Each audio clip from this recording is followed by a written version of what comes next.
आज की वीडियो में हम जानने वाले हैं कि ब्रोंकोडायलेटर ड्रग्स कौन से होते हैं, उसका बेसिक यूज़, वर्किंग किस तरह से अपनी बॉडी पर करता है, मैकेनिज़म्स ऑफ एक्शन देखेंगे और एग्जांपल जानेंगे कि कौन से ड्रग्स ब्रोंकोडायलेटर्स है जो ब्रोंकियल्स को डायलेट करते हैं और आप इजीली सांस ले सकते हैं।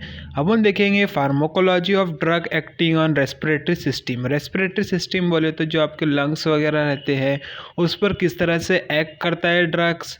फॉर एग्जांपल एस्थेलिन्स वगैरह आता है, बुडोलिन्स आता है, डेरिफाइलिन्स आता है। इन ड्रग्सों के बारे में अपन जानेंगे, उसका वर्क कैसा है और किस तरह से अपनी बॉडी इफेक्ट बताती है। तो चलिए शुरू करते हैं।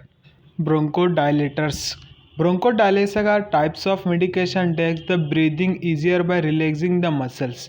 ब्रोंकोडायलेटर क्या होते हैं? वो ऐसे ड्रग्स होते हैं जो ब्रीदिंग को इजी कर देते हैं और रिलैक्स कर देते हैं मसल इन द लंग्स। जो लंग्स की मसल कॉन्ट्रैक्ट हो गई, सांस लेने में तकलीफ हो रही है तो उसको रिलैक्स कर देते हैं, फिर जिसके तरीके से आपको सांस आसानी से लिया जाता है। एंड वाइडिंग द एयरवे जो ब्रोंकियल्स होते हैं वो वाइडिंग हो जाती, बढ़ जाती है, जिसके सब सांस ले सकते हैं। फिर उसके बाद बात करते हैं, they are often use to long term condition where their airway become narrow and inflame such as, जैसे इन्फ्लामेशन हो जाती है। फॉर एग्जांपल अस्थमा में, COPD, chronic obstructive pulmonary disease में नैरो वगैरह हो जाता है। जब ये ड्रग्स को यूज़ किया जाता है तो कंडीशन में तो एयरवे क्या होता है, डायलेट हो जाता है। आप देख सकते हैं फोटो में एस्थेलिन्स आता है जिसके साल्बिटामॉल्स होता है, जो रोटाकेप्स होता है, इसका रोटाकेप्स है। इसका क्या काम होता है, साल्बिटामॉल्स का, ये ब्रोंकियल्स को डायलेट करता है जिसके जरिए आप सांस इजीली ले सकते हैं। Available as a tablet, capsule और इनहेलर। ये कैप्सूल में भी आता है, टैबलेट्स में आता है और इनहेलर में आता है। ये आपके जो ब्रोंकियल्स होती है, जो लंग्स होता है उसको कॉन्स्ट्रिक्ट हो गई है, जो उसको नैरो हो गई है, जो उसको डायलेट करने का काम करेगा। तो फिर जिस तरह से फिर आपको सांस लेने में आसानी होती है। जब कॉन्स्ट्रिक्ट चीज़ रही तो आप उसके अंदर से सांस नहीं ले सकते, अगर इजीली खुली हुई चीज़ रही तो आप इजीली सांस लेना आना जाना होता है। एग्जाम्पल्स वगैरह जान लेते हैं। ब्रोंकोडायलेटर आप समझ गए होंगे, ऐसे ड्रग जो ब्रोंकियल्स को डायलेट करते हैं। बीटा 2 सिंपैथोमाइमेटिक्स ड्रग्स जो बीटा रिसेप्टर्स पर एक्ट करेंगे। सॉल्बिटामॉल से, माइमेटिक मतलब उसकी एक्शन को बढ़ाएंगे। टर्बिटोलिन, समब्यूटेरॉल, साल्बिटेरॉल, फॉर्मोटेरॉल और इफेड्राइन, ये आप देख सकते हैं। एस्थेलिन्स वगैरह आता है। वेंटोलुलिन इसके अंदर इनहेलर होता है, इसके अंदर साल्बिटामॉल्स होता है, एस्थेलिन्स होता है और टर्बिटोलिन देख सकते हैं आप, इंजेक्शन 1 mg 1 ml। ये आप ऐसे ड्रग्स है जो ब्रोंकियल्स को डायलेट करेंगे और उसके एक्शन को बढ़ाएंगे जिसकी वजह से आपको इजीली सांस लिया जाएगा। इसके बाद और बात करते हैं बीटा 2 अगोनिस्ट। अगोनिस्ट बोल जो बीटा रिसेप्टर है उसकी और पावर को बढ़ाएंगे क्योंकि वो कमज़ोर हो गए, ब्रोंकियल लंग्स वगैरह कमज़ोर हो गए, तो क्या करेंगे, बीटा रिसेप्टर पर एक्ट करेंगे। ये अगोनिस्ट है, एंटागोनिस्ट नहीं है। एंटागोनिस्ट बोल तो जो एक्शन को कम करता है, अगोनिस्ट है उसको बढ़ाएगा। इसके अंदर जो दो यूज़ किए जाते हैं, long acting and short acting. पहले अपन जान लेते हैं लॉन्ग एक्टिंग ड्रग्स, जिसमें आप देख सकते हैं साल्मिटेरॉल आता है, फॉर्मोटेरॉल्स आता है, आर्फोमेटेरॉल होता है, कैरमोटेरॉल होता है, ओडोडेटेरॉल होता है, इंडेक्टेरॉल होता है। और लॉन्ग एक्टिंग बोले तो ये हो गए लॉन्ग एक्टिंग वाले। शॉर्ट एक्टिंग जो कम उसमें वर्क बताते हैं, साल्बिटामॉल है, टर्ब्यूटालिन है, लियोबिटेरॉल है, परबिटेरॉल है, आइसोथिनेरिन है, बिटोलेट्रॉल है, फिनोट्रिरॉल है और प्रोटाक्टिरॉल है। आप देख सकते हैं फोरोकोट्स वगैरह आता है, इसके अंदर बुडेसोनाइट होता है। ये जो है डोज काउंटर इनहेलर है, इसके अंदर आप 120 इनहेलर मतलब इनहेलेशन कर सकते हैं। डोज काउंटर होता है, ये काउंट भी करता है कि आपने कितना डोज वगैरह लिया है। ये ऐसे ड्रग्स है जो आपकी ब्रोंकियल्स को डायलेट करने का काम करती है। पॉपुलर ड्रग्स है ब्रोंकोडायलेटर की जो क्लास है, मिथिलजेंथिन्स है, थियोफाइलिन्स है, एमिनोफाइलिन्स है, कोलिन थियोफाइलिन्स है, हाइड्रोक्सी इथिल थियोफाइलिन्स है, डॉक्सोफाइलिन्स है, थियोफाइलिन इथेनोनेट है और इटोफाइलिन्स है। ये ऐसे ड्रग्स है जो आपकी ब्रोंकियल्स को डायलेट करते हैं। आप देख सकते हैं डेरिफाइलिन ओडी 300, ये सस्टेन रिलीज टैबलेट। इसके अंदर जो है थियोफाइलिन्स है इसके अंदर ड्रग्स, और इटोफाइलिन्स है। ये ऐसे ड्रग्स होते हैं जो आपकी ब्रोंकियल्स को डायलेट करते हैं, जिसकी वजह से आप इजीली इन्हेलेशंस एंड एक्सहेलेशन और इन्हेलेशंस वगैरह आप दोनों कर सकते हैं। साथ इजीली लेंगे और सांस इजीली छोड़ेंगे। और इसके अंदर कफ सिरप भी आती है, इसके अंदर टर्ब्यूटालिन्स होता है और थियोफाइलिन्स वगैरह होता है। ये क्या करता है, कफ सिरप होती है जो आपकी ब्रोंकियल्स को डायलेट करने का काम करती है, जिसके ज़रिए आप रिलैक्सली सांस ले सकते हैं।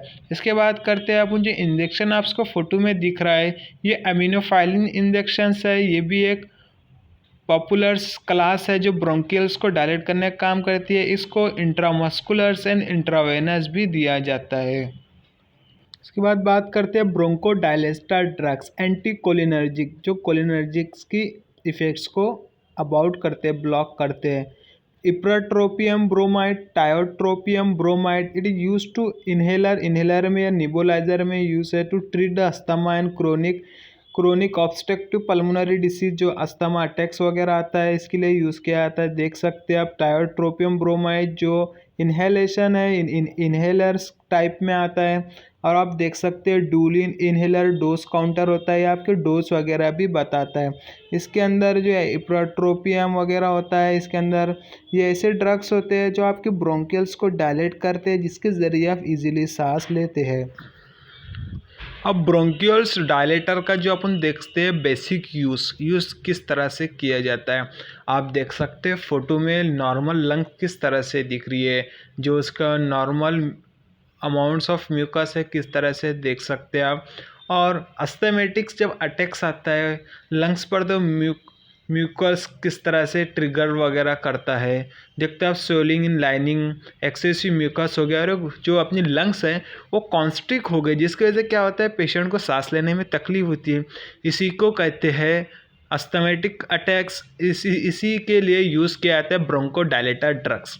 Breathing the difficulty due to the blockage and narrow of the respiratory track. Respiratory track क्या है, ब्लॉक हो जाता है, जिसकी वजह से नैरो हो जाता है, कि म्यूकस का भी सिक्रेशन होता है और कॉन्स्ट्रिक्ट हो जाती है लंग्स की जो सेल्स वगैरह, वॉल्स वगैरह होती है, जिसके ज़रिए ब्रोंकोडायलेटर ड्रग्स प्रिस्क्राइब करता है ड्रग, जिसकी वजह से आपको सांस लेने में इजीली आती है। फॉर एग्जांपल अस्थमा हो जाता है, क्रोनिक ऑब्स्ट्रक्टिव पल्मोनरी डिसीज़ हो जाती है, या एलर्जिक रिएक्शन की वजह से भी सांस लेने में तकलीफ होती है। Related the condition date cause the breathing problem, जो भी प्रॉब्लम्स है तो आप डॉक्टर की सलाह के मुताबिक ड्रग्स को यूज़ करते हैं।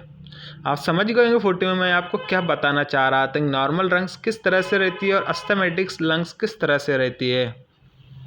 ब्रोंकियल्स जो ब्रोंकोडायलेटर्स ड्रग्स है, they are the open the dilate the airway को डायलेट कर दी थी, ओपन कर दिए ब्रोंकियल्स ट्यूब को of the lungs by the relaxing the bronchial muscles and allow the people who have the difficulty breathing to breathe better.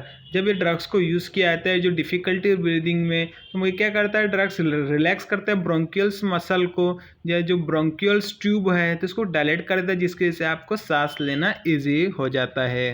अब हम जान लेते हैं ब्रोंकोडायलेटर्स ड्रग्स का मैकेनिज्म्स ऑफ एक्शन, किस तरह से अपनी बॉडी पर इफ़ेक्ट करता है ड्रग्स जब इंसान खाता है इन ड्रग्स को। सॉल्बिटामॉल, टर्बिटालिन, एस्थालिन, डूलिन, बुडोकॉट्स वगैरह आता है, डूमेट, फॉर्मेट, जो भी ड्रग्स आते हैं वो उनके अंदर जो कंटेंट्स होता है वो कंटेंट्स अपनी बॉडी पर किस तरह से इफेक्ट बताते हैं। The mechanisms of actions of bronchodilator include targeting the beta receptor, जो बीटा रिसेप्टर पर बाइंड होता है, which is the ji protein couple receptor, जो क्या होता है, जी प्रोटीन कपल रिसेप्टर से बना होता है in the lungs airway. When beta receptor is activate the smooth muscles of airway and relax the lungs. Beta receptor क्या करता है, स्मूथ जो मसल्स है उससे बाइंड होता है और एयरवे को रिलैक्स करने का काम करता है, जिसकी वजह से आपको सांस लेना इजीली, ब्रीदिंग इजीली होती है। After use them the patient experience better airway for the periods, जो उसके पहले जो उसको सांस लेने में तकलीफ होती है, जब बाद में जब पेशेंट इसको यूज़ करते हैं एक्सपीरियंस बेटर उसका एयरवे हो जाता है, उसको इजीली सांस लेने में डिफ़िकल्टी कोई नहीं होती, इजीली वो सांस ले सकता है। ब्रोंकियल्स डायलेटर जो ड्रग्स होते हैं उसका कुछ कॉन्ट्रा इंडिकेशंस है, कब नहीं लेना चाहिए, किन किन पेशेंट को नहीं लेना चाहिए। हाइपरथायराइडिज्म, अगर पेशेंट को थायराइड की डिसीज़ है तो जब नहीं लेना चाहिए। ग्लोकोमा, अगर ग्लोकोमा की डिसीज़ है जो आँखी की डिसीज़ होती है तो जब कॉन्ट्रा इंडिकेशंस हो सकता है, पेशेंट से अवॉइड करना चाहिए या डॉक्टर को बताना चाहिए कि उसको कौन सी डिसीज़ है। डायबिटीज़ है, शुगर्स की डिसीज़ है, हाइपोकैलेमिया है, सीजर्स वगैरह आते हैं, झटके वगैरह आते हैं, हार्ट फेलियर, हार्ट की कोई भी उसको डिसीज़ है तो डॉक्टर को बताना चाहिए कि मेरे को इन चीज़ों की प्रॉब्लम्स है, कि ये ड्रग्स कॉन्ट्रा इंडिकेटेड है। हाइपरटेंशन है, अरेदमिया है या कोरोनरी आर्टरी डिसीज़ है, ये चारों भी जो ये हार्ट की डिसीज़ है, कार्डियोवैस्कुलर डिसीज़ है, इसमें चाहिए कि ब्रोंकियो डायलेटर ड्रग्स को सही से यूज़ करें, या तो अवॉइड से करना बेहतर रहता है क्योंकि कॉन्ट्रा इंडिकेट है। आपके पेशेंट्स की और तबीयत ख़राब भी हो सकती है। जब अगर आपको डॉक्टर प्रिस्क्राइब करता है, डॉक्टर की सलाह से किस तरह से डोज है उसका किस तरह से लेना है, तो फिर आप यूज़ कर सकते हैं, डॉक्टर आपको सही सलाह दे सकता है। Thank you for watching this video. Like, share and subscribe, और कमेंट कर बताओ आपको वीडियो कैसा लगा, और वीडियो में और क्या चाहिए आपको कमेंट कर बताइए। Thank you for watching this video. Like, share and subscribe.